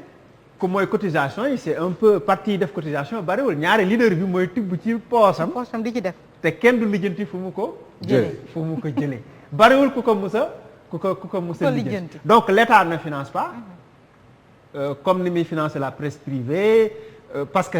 dañu war a rationaliser ça je suis d'accord parce que quand même pëccëxoo bi demee na noo xam ne boo ko bëggee financer ce sera compliqué donc il faut ñu régler que la Mauritanie a réglé le problème en disant que parti boo xamante ni amoo suffrage tant dañ la dissoudre Mauritanie noonu la régler ce problème là mais au Sénégal on doit trouver des paramètres d'appréciation pour que parti ñu mën ko jàpp comme parti à partir de ce moment là ñu xool nañ leen di jàppalee par rapport au budget de l'État ñu mën a fonctionner correctement defuñu ko pour le moment également leader bi mooy joxe ci poosam te kenn mësul lijjanti fu ko leader bi jëlee léegi aucun parti n'est à l'abri li ma danger bi ñu doon craindre ñun ñëpp mooy lobby yi les lobbies étrangers wala mouvement benn parti nekkul à l'abri parce que jusqu'ici nag parti yi obligation bi ñu leen defal mooy chaque année ñu def les états financiers parti yu bari bokk respecté loolu defuñu les états financiers donc du coup li ma bëgg a wax grosso modo pour tënk bañ a mën a monopoliser la parole mooy jusqu'ici la loi de 81 ou de 89 n'est pas appliquée waaw léegi nag lan moo tax ñu def injonction genre communiqué avertissement injonction Pastef loolu le ministre leeralu ko daf ko junj junj na avertir na mais leeralul mais je rappelle que communiqué bi n'a pas de valeur juridique. D'accord alors juste préciser que dañ koy wax aussi bu fekkee tey ñi ngi wax financement parti politique li ko indi du lenn lu dul levée de fonds bi nga xamante ne Pastef defoon na ko fi ba am fi mu amassé fi 125 millions le temps d'un week-end ba tax le ministre de l'Intérieur génne boobule communiqué alors faire remarquer également que ni parti Pastef invité woon nañ leen fi aussi on avait même kenn koo xamante ni ku ñu désigné woon pour mu ñëw bokk ci plateau mais à la dernière minute ils nous ont précisé qu'au niveau de tous les plateaux de toutes les chaînes télé dañu suspendre seen participation ci yëpp looloo expliqué tey kon gisuñu kenn ci côté Pastef continuer toujours cette fois-ci président va may ñëw ci yow juste demander à Ibrahima Ndiaye dégg nañu financement parti politique yi tey jii est-ce que le chef de l'État Macky Sall dafa war a def moins que le président Wade parce que xam nañu ni loi bi existé na depuis 81 bi mais gisuñu benn yoon président Wade utiliser que contre le président Macky Sall bi nga xamante ni mi ngi doon nekk candidat te pourtant amoon na moyens yi pour def ko mais tey lu tax président Macky Sall ñu bëgg sulli boobu leen loi te nga xamante ni béet na parti politique tënkuwu ci. waaw maa ngi lay sant je ne vois pas ñu mën ko définir que est-ce que le président Macky Sall va faire moins que le président Wade gisee wu ma ko noonu. man ne ma ko mën a gisee. c'est vrai que sama waay wax na ko léegi bon il ne s'est pas présenté xaw ma. Assane Samb je l'ai présenté. de quel il est analyste politique Rewmi Quotidien. ok Rewmi ok c'est bon. donc li ma mën a jàpp man. Rewmi Quotidien waaye li ma mën a jàpp mooy fi ma doon waxee rek mooy réew day dox. contexte dafay am chaque fois parce que loi li koy indi li gën a bëri contexte mooy tax nit ñi mën ci basé wu pour bind. souvent c'est comme ça te man li ma gëm mooy. situation en fait dëkk bi dafa am loo xam ne li fi nekkoon réalité bi fi nekk actuellement en 2021 du moo fi nekkoon en 2018 nekk fi woon 2019 mooy d'abord contexte sous région par exemple boo xoolee muy par exemple nga jël Sahel nga jël en fait les pays limitrophes du Sénégal ak li fi jot a xew les 5 dernières années Sénégal ñuy sant yàlla di gërëm autorités yi parce que nag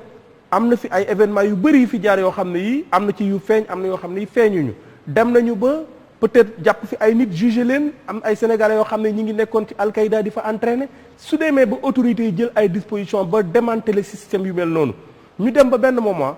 ñu gis dëkk bi nu mu tasaaroo Mali ak la fa xew ak li xew ci yeneen réew yi autorité jël muy en fait le ministre de l'Intérieur benn communiqué def benn précision comme ni ma koy faral di waxee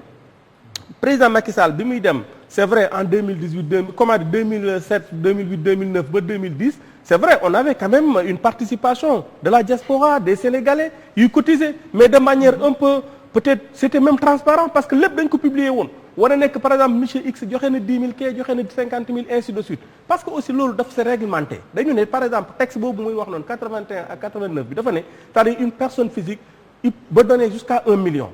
et pour les personnes morales ça peut aller jusqu'à 10 millions mais mënuñu accepter benn nit jógee fële joxe 1 milliard wala joxe 2 milliards wala benn société privée boo xam ne kenn xamul fu mu jógee jël joxe 10 milliards loolu mënul nekk donc pour man texte bi dafa ñëw communiqué bi pour préciser que ne am na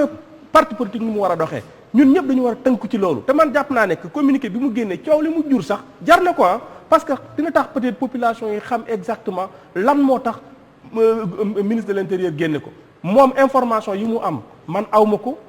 parce que nag Sénégal wax dëgg yàlla nañu sant quand même les autorités étatiques ci dispositions yi nga xam dañ koy jël chaque fois que benn situation am ñu agir te nu mu ko waxee communiqué boobu am na ci fu mu basé wu c'est vrai que li ñu génn nee nañu 125 millions la xaw ma peut-être ñoom boo gisee texte bi génn am na peut-être il ne vise pas trop peut-être seulement le parti Pastef peut-être am na ñeneen ñoo xam ne ñi peut-être ñi ngi yore ay partis politiques nekk ci dëkk bi mais c'était quand même une alerte à l'endroit de toutes ces personnes-là jàpp naa ne que li nekkoon fi 2007 2008 2009 du moo fi nekk actuellement autorité am na droit par rapport ak contexte bu am mu jël ay décisions pour mieux gouverner man noonu rek laa ko gisee vraiment pour une transparence que ñëpp xam ne que parti politique dafa am ci ay fànn yu mu war a doxee mais nag dama d'accord aussi ci financement des partis politiques loolu moom je sais que l'autorité peut-être dina ci xalaat bu baax a baax ñu fexe ba rationaliser 300 partis c'est trop au moins qu'on ait au moins 15 ou 20 partis yoo xam ne des partis représentatifs nga xam ne mën nañ dem élection mais yore 300 partis bu ñu demee élection liy dem sax du mat 25 partis wala boobu ko matee ci lay yem loolu aussi c'est un problème donc loolu man dama ci ànd quand même pour trouver quand même des solutions pour accompagner quand même les leaders politiques parce que le doyen Doudou est là toog di débattre mais il contribue au développement de ce pays-là son parti a besoin quand même d'un appui de l'État parce que li muy def defalu ko boppam réew mi la koy defal. mais est-ce que État dina dem di financer également les partis d'opposition c'est ça la question président ñu ñëw ci moom. quand on dit parti. xam nga li mu wax léegi. d'abord ñu ngi présenter fan yëpp problème bi sur le problème de la loi sur les financements de partis politiques. loolu amul. parce que très souvent loolu mooy indi équivoque yi. loi bi am. mooy c'est une loi relative aux partis politiques. loolu moo am donc très souvent nit ñi dañuy confondre mbuur ak tambour te médias yi WhatsApp yi ba pare politique yi seen bopp seen xam-xam aussi bareetul ñun ñëpp jàngatuñu liiratuñu man fan yi damay liir xaar ko ma Ndofène Diouf bi muy présenter la loi de 74 dama tiit yi may jiree Djibril Sène rapport yi may liir dafa wute ak rapport yi ma gis tey te nekk naa ci assemblée bi pendant fukki at ak ñaar ñetti législature dafay poser problème alors loi bi 64 la commencé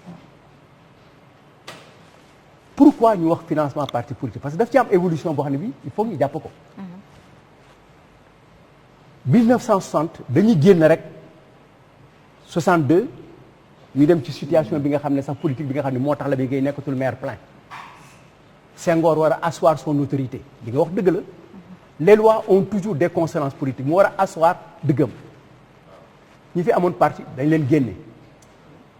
ñoom maa ne waa PA yi dax ñi dem Bamako ñeneen ñi doon def politique dem Guinée le PA yi d'avant dem Mali ñoom maja dugg ci saxaar gi ñu ne la ñuy def dem seen yoon yaa vu ça Ablaye Ly ñooñu problème yooyu yëpp dafay am ay événement boobu moo tax Senghor indi parti politique yi boobu jamono c'est adduna bi yëpp xam nañ ne les partis politiques communistes étaient financés par l'international communiste les socialistes par l'international socialiste dëgg loolu dëgg ba ci seen étudiants yi dañ leen di doon jëli di leen inscrire moo tax ñu jàng yi ay Budapest yooyu ñu dem jàng ji parce que dañu soxla woon nit ba si lañu Russie créé ce qu'on appelle l'université des peuples noirs Patrice Lumumba à Moscou donc yàgg na ci loolu Senghor pour dagg loolu mu créé loi bi tere nag ne loi bi kenn du ko financer fii de l'étranger kenn du financer loi bi de l'étranger bi mu demee ba si yàgg ñu xam ne étranger mën nañ ko bañ a financer foofu mais ay étranger mën nañ ko fa ñu changer loi bi ne et des étrangers résidant au Sénégal ñu dem ba si yàgg changer ko yokk ci directement ou indirectement moo lay war ne am na évolution boobu nag liñ ci wax léegi Ndiaye moo important te loolu ngeen war a jàpp tey ngeen nangu ko xam nga loo leen ci jàpp Macky Sall moo ñëw en 2016 jox ñu benn constitution bu bees astafirullah réviser constitution bi waaw parce que li nga toog moo tax ma préciser ko réviser constitution bi def ci disposition bi bees les partis politiques wax ne ñooy concourir au suffrage universel du dëgg ne leen léegi da ngeen am comme mission la formation à la citoyenneté école Solcher école Pape Gueye Fall Jean de La Fontaine kenn du leen subvention ak gendarme mu jox leen mission bu bees jox leen mission de formation au développement jox leen pour ñu parti di assurer la promotion de la gestion publique waaw kooku di nga ko jox parti ba pare di ko seetaan ba pare mu bind ci ne dañu war a bénéficier du financement public mu ngi ni ci constitution bi waaw 2016 ak léegi amul benn at amul ñaar amul ñett amul ñeent amul juróom fi mu toll nii mais defu ko parce que aussi est-ce que bëgg na ko moo loolu mooy question yi donc loolu boo ko deful nit ñi uti xaalis ñu dem uti xaalis mu ne ñu ne loi bi wax ne dañuy créer benn loi buy wax ne parti politique yi comme société yi war a déposer seen bilan comme ni nga ko xamee monsieur le 31 mars de chaque année au fisc dañu war a déposer auprès du ministre de l'Intérieur seen ay documents comptable wax fan lañ jëlee xaalis mais defuñu ko te kenn respecté wu ko loi bi kaay wax la benn affaire dafay tere étranger dafay tere sénégalais bu nekk à l'étranger waaw li mu bind la financé. dafa ne des fonds provenant de l'étranger ou d'étrangers établis au Sénégal de l'étranger mooy Chine mooy Dakar mooy Kaolack mooy et des Sénégalais Entrée bi établis à muy dugg si. l'étranger. non Rek waxul des c'est est-ce que boobu bokk na ci. non déwul ma la wax xam nga li loi bi wax ngay jëkk a wax après ñu seeti ko feneen loi bi dafa ne warul jógee de l'étranger je viens de Dakar mooy foo jógee Dakar de l'étranger mooy bu jógee ci étranger waaw mais est-ce que loi bi baax na parce que bindu 64 bi moo continuer léegi dafa am lu ñu ci yokk rek est-ce que loi bi war na mën a tere 2500 yi nekk Maroc ak 25000 yi nekk Gambie ak 1 million yi nekk Kaay ñu cotiser ci parti bi ñu bokk mooy loi bi dafa absurde ensuite ngoonte woon loolu da ngay jàpp ne aussi dal na Macky Sall parce que wax na ne ay les expatriés financé nañ ko c'est ça. lan moo lay wan ne loi bi boobu moment loolu la soxla woon parce que c'est situation politique bi Senghor commencé woon am à partir de 74 moo indi loolu ñu ne ci biir texte bi boo demee yaa ngi fay fekk ci yow juriste nga boo bëggee xam sens loi bi da ngay dem ci rapport commission bi ñu ne l'État du Sénégal doit faire en sorte que les Sénégalais qui sont à l'étranger ne puissent pas subventionner les partis qui sont à Dakar ngoonte woon léegi comme dañuy jàpp ki nga xam ne moo péché dama leen di wax le juge yi waxoon rek. que celui qui n'a jamais péché ku péché woon na ko sànni xeer. ose jeter la première alors pourquoi il faut aller très vite sur ça xam nga bi ñu koy def yéen ñëpp dañu jaayoon rationalisation des partis politiques loolu la ñuy jaayoon mais nekkul ci texte bi de texte constitutionnel bi rationalisation nekk ci modernisation du rôle des partis politiques moo ci nekk ngoonte woon li ñu wax ak li ñu jëf mais loolu mën na nekk loolu mooy rationaliser je donne ak ñun suñu xalaat ñun dañu yaakaar ne bu fekkee ne parti yi nangu nañu dem élection seule aux législatives donc parti bi mu formé ba pare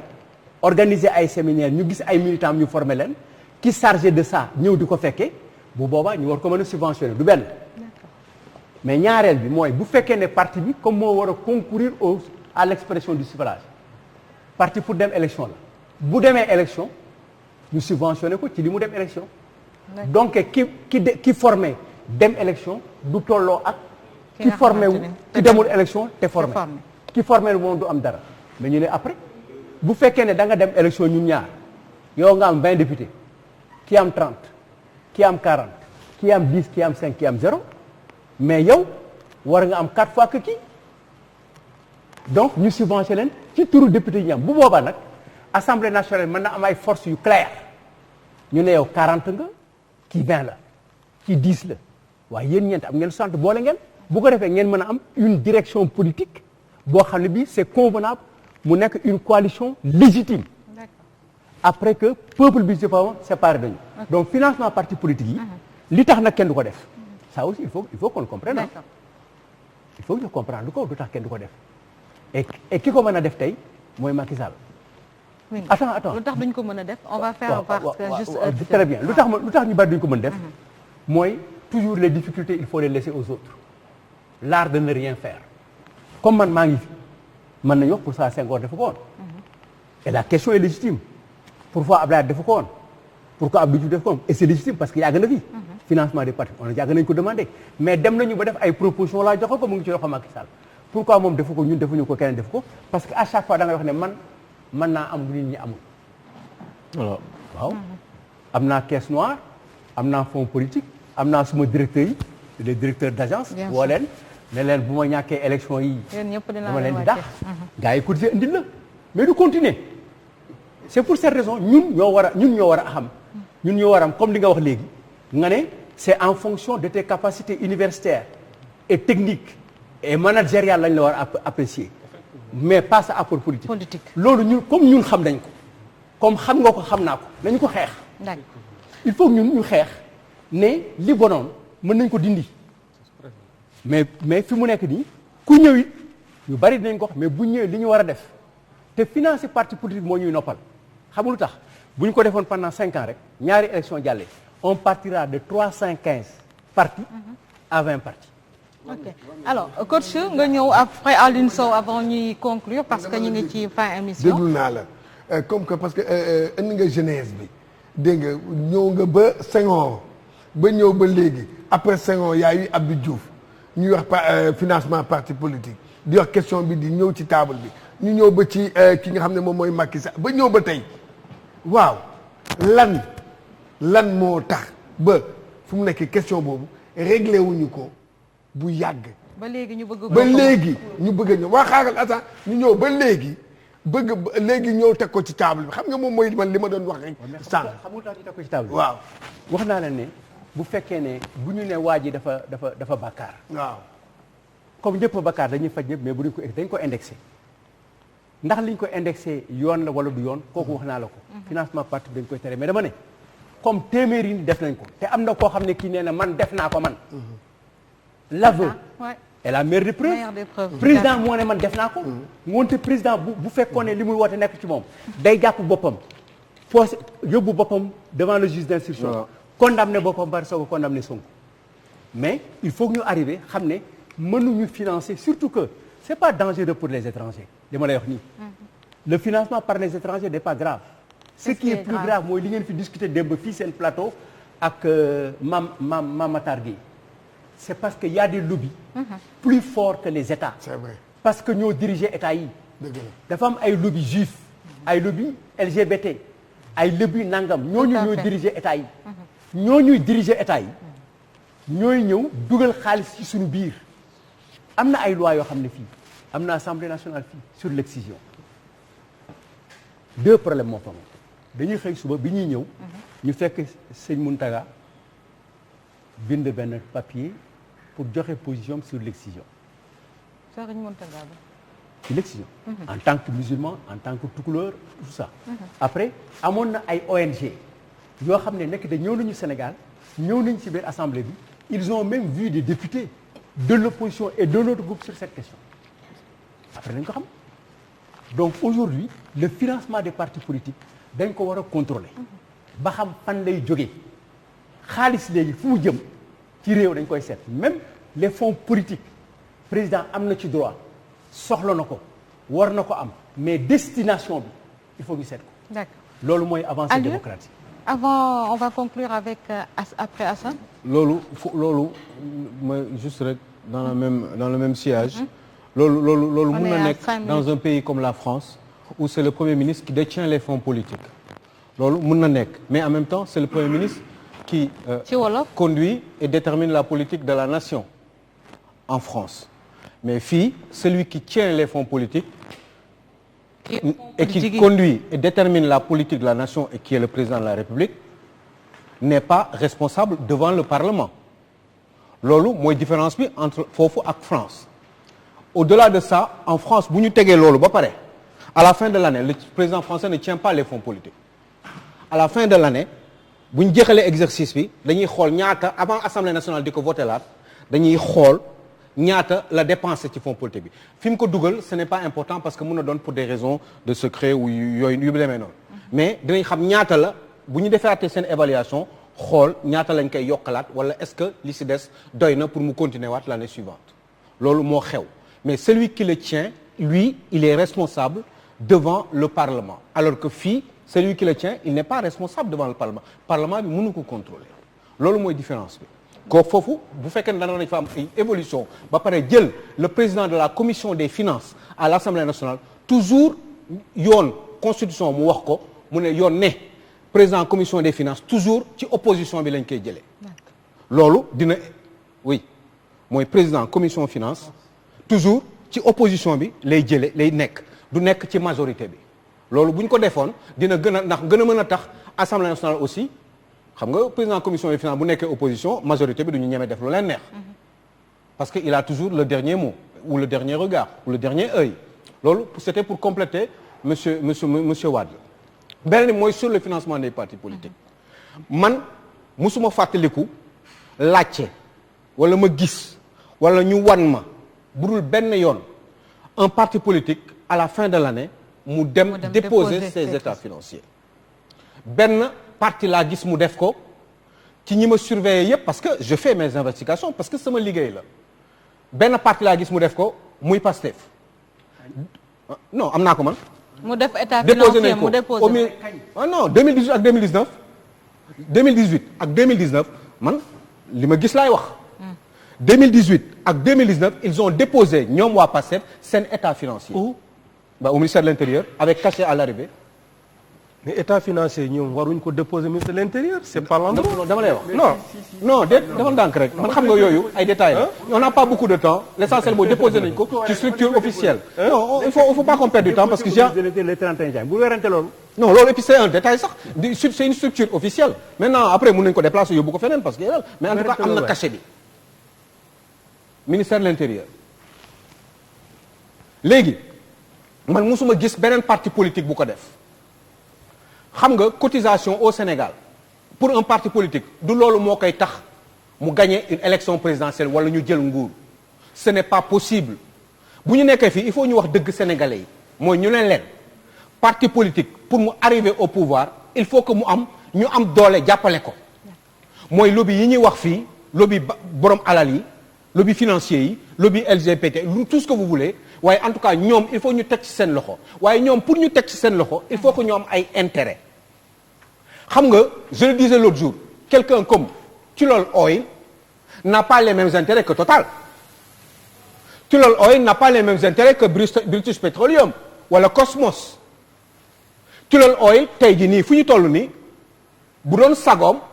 mu am ci teenu pétrole yi donc Tullow Oil képp ku ko mën a jox ci teenu pétrole yi parce que loolu mooy liggéeyam parce que si loolu la yaakaar eh bien c'est d'une évidence que ni éventuellement mën na ko jàppale beneen affaire mooy kii yaa xam mbay nekk membre directeur APR nekk directeur général Soleil nee na ñoom ci seeni investigation am nañu ay preuves xam naa loolu yëgoo ko am nañu ay preuves que ni ñoom gis nañu ci dossier ñoom Sonko yi xaalis boo xam ne jaarul yoon loolu il faut sénégalais yi xam ko mais nee na li ci kanam raw li gët loolu la ci teg bi ñu insister léegi bu weesoo loolu l'argent qui vient de l'étranger monsieur Wade ça concernait les sénégalais qui sont à l'extérieur parce que sénégalais yi nekk à l'extérieur amuñu droit aussi indi xaalis fii parce que dañu ne l'argent de l'étranger donc ñi nekk bitim réew loo mënti doon nationalité boo mënti doon donte sénégalais nga amuloo droit yónnee ko ci biir Sénégal loolu il faut mu leer waaye li ko gën a kii lu tax considéré wuñ ko woon dafa amoon lu taxoon mooy sénégalais l'extérieur yi bi ñuy créé loi bi en 89 sénégalais l'extérieur yi 92 la ñu commencé di voter avant daanuñu voter directement daanuñu woon voter donc forcément loi boobu concerné wu leen te kii amul xaw ma nu ñu koy waxatee kii wuñu daal réglé wuñu problème boobu parce que avant bu ñu nee de l'étranger il parlait pour tout le monde et comme ñoom après 92 la ñu commencé di voter forcément ñoom après lañ leen commencé war leen di sóoraale ci loolu juste pour terminer que ni en conclusion que ni mënuma imaginer que parti socialiste jëlul cotisation moo tax ñu am seen parti bi ak ni ñu doon dundee pendant 20 à 40 ans mënuma gëm man ni parti démocratique sénégalais bi ñu nekkee ci nguur gi li leen tabaxloo fonctionnement ni ñu doon dundee ba am seen permanence bu yànji boobu cotisation moo leen ci dugal mais mënuma gëm non plus que APR mi ñëw bërki démb financement jënd terrain Sotrac avec ses propres moyens ba pare tabax ko tabax bu yàññi boobu du financement du cotisation moo leen ko jëlee am na feneen fu ñu ko jëlee kon donc forcément il faut arrêter d'être hypocrite et dire la vérité aux Sénégalais mais surtout régler le problème du financement des partis politiques ba nga xam ne Sénégalais par exemple parti au mérite parti bi nga xam ne dem na élection benn voix par exemple comme on fait dans les grandes démocraties benn voix bu nekk bu mu am rek ñu ne ko 500 francs par voix parti bi bu amee 10 000 voix mais am na 50 000 bu amee 100 000 voix wala 1 million de voix am na 50 millions. pourquoi defuñu xel la rek quoi parce que quand même ñun dañuy liggéeyal réew mi. merci léegi parti bu nekk voix bu nekk par exemple nga ne 500 la ñu évaluer ko. réfléchir ci heure bi y a le temps juste ñu jox Assane ci toujours parti financement boobu dernier mot ñu jox ko bien suñu accordé ko affaire donc Ibrahima Ndiaye. waaw financement bi ñu war a bàyyi xel aussi ci xaalis bi fi muy jógee comme ni ko du président du loolu également dans une république. ñuy xool. provenance fonds yi fan lay jógee c'est clair. je pense que règles financières comptabilité yëpp c'est établi ça. sur le plan privé public dañu war a xam surtout quand un parti politique aspire à gérer un pays war nañ xam fan la jëlee ay fonds tout à fait normal mais li ñuy bañ mooy stigmatisation. tout à fait. mënul am stigmatisation aussi dañ koy bannir parce que loolu beneen problème la en Afrique y compris au Sénégal maanaam joxañ kenn parce que voilà day déranger et cetera et je pense que le président de la République moom waxoon na ci discours bi passé 31 décembre mooy la clé de voûte des institutions mooy ci boxtal bi mais mooy réguler yeneen institutions yi mais et le problème avec le président de la République mooy jusqu'ici nekkagul chef d'État président de la République face à son opposition manteau chef d'État dafa jël manteau opposant à l'opposition manteau boobu la yor donc il est temps mu jël manteau chef d'État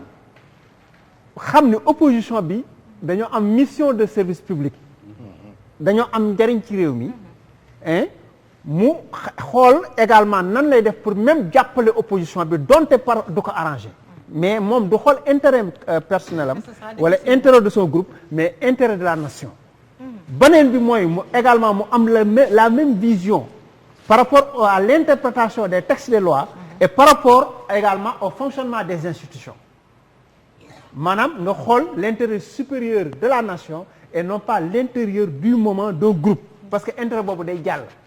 loolu daal moo sama vœu pieux si c'est possible bu ko defee moom chef d'État bi moom mooy réguler toutes les autres institutions bu mën a dox mais bu ci dugalee mauvaise foi waxin la maanaam loo xamante ni dafa am lu nekk ci suuf après de ce moment institution yi day bloqué loolu moo dal États-Unis actuellement. D'accord. Alors Ibra dernier mot ñu tàggatoo. waaw maa ngi lay sant bu baax en fait damay préciser lu ndaw rek c'est vrai que sama doyen am na lu mu jotoon wax sax dellu suma ci woon bi président di def discours am je pense que discours bi mi ngi ko def le 31 à 20h mu ne année prochaine donc il faisait allusion à l'année 2021 jàpp ma ne 2022 la bëgg a wax donc 2021 il y a fort possibilité qu'il y ait élection comme bon c'est en fonction des réformes qui seront effectuées loolu dama ko bëggoon préciser bala may jëm ci beneen kii bi je précise ko waxuma loolu dama ne fixé na local yi pour 2021 c'est clair waaw d'accord léegi jàpp nañ sax mois de mars dama doon préciser mu ne dina am 2021 peut-être vers la fin de l'année 2021 waaw loolu laa jàpp ok kon c'est bon léegi dama beneen affaire ma bëgg wax en matière de réforme institutionnelle yaakaar naa ne président Macky Sall entre 2012 ak léegi 8 ans yi li mu fi jot a def wax fa dëgg yàlla je pense que c'est salutaire xam nga code de la presse yéen ñi nga xam ne ci presse ngeen nekk affaire bi jàll na. ci du point yëpp. waaw d'accord mais au moins waaw soxna si nañu reconnaître au moins def na effort bu rëy. boo xam ne président d'autant plus que président nee na moom. bëggul pression lay bañ. li ma bëgg wax mooy xam nga nit ki. te du gis lu xonq booy laaj. mu joxe ñaar nga laaj fukk mu joxe juróom. au moins nañ ko sant par rapport ak li dafa yàgg nag yow yaa soulevé code bi sax mais depuis ba mu waxee ne da koy appliqué ba dafa yàgg moom. léegi une promesse li ma bëggoon waxati. vraiment une promesse c'est une xam nga promesse. code bi dafa yàgg ñun bi ñuy commencé ba tey ñu ngi dégg code bi kenn musu ci gi mais mooy jël décision. moom moo jël tey décision moom moo war a jël décision bi ñu jeexal ci une bonne fois aussi. exactement léegi nag xam nga li ñuy ñaan xam nga li ñuy ñaan mooy joxe na au moins benn feu vert joxe na aval nañu ñaan yàlla loolu continuer yeneen points yu positif en tout cas positif bokk ci loolu moom moo am solo beneen affaire bi fi ma bëggoon pare peut-être c'est le dernier mot que j'avais à dire li may wax gis nga réew buy dox kuñ ci jox responsabilité boo egsee bul ne rek sama ki ma fi remplacer daan na doxal lii man dama koy doxal boo amee xam-xam am xel nga jàng boo ñëwee man de en tout cas fépp fu ñu ma mës a yóbbu su ma ñëwee texte réglementaire laay njëkk xool su ma xoolee li fa jaaroon yëpp nag ma def samay comparaison même bu fekkee li fi nekkoon baaxul da nga ko war a changer exemple bi ñu jëre muy jurisprudence mooy exemple mairie Dakar xam nga en fait le maire Khalifa bi ñu ko jàppee dafa ne maire yi fi jaaroon yëpp daanañ ko def man dama koy ma def ko moo tax ma ne mais Khalifa ci gën a c'est pas parce que les 553 maires ñu ngi koy def c'est pas parce que ils sont tous passibles de prison c'est pas parce que ñoom ñëpp c'est pas parce que en 2007 2009 que président Macky Sall parten daanañu cotiser daana jot ay fonds que actuellement texte buñ parce que loolu. merci. voilà merci beaucoup. merci il faut mais il faut dire que ni Khalifa Sall dafa façon instant les soxla woon dispositions de ce qu'on appelle les dépenses diverses dans le cabinet du maire. 1 million de francs par jour. moom la communauté Touba wote ren seen budget. voilà tous les 553 maires amul kenn ci ñoom ku mën a toog ak man waat ne deful li Khalifa def. voilà mi ngo merci beaucoup en tout cas ñu jaajëfalaat bu baax suñu invité yi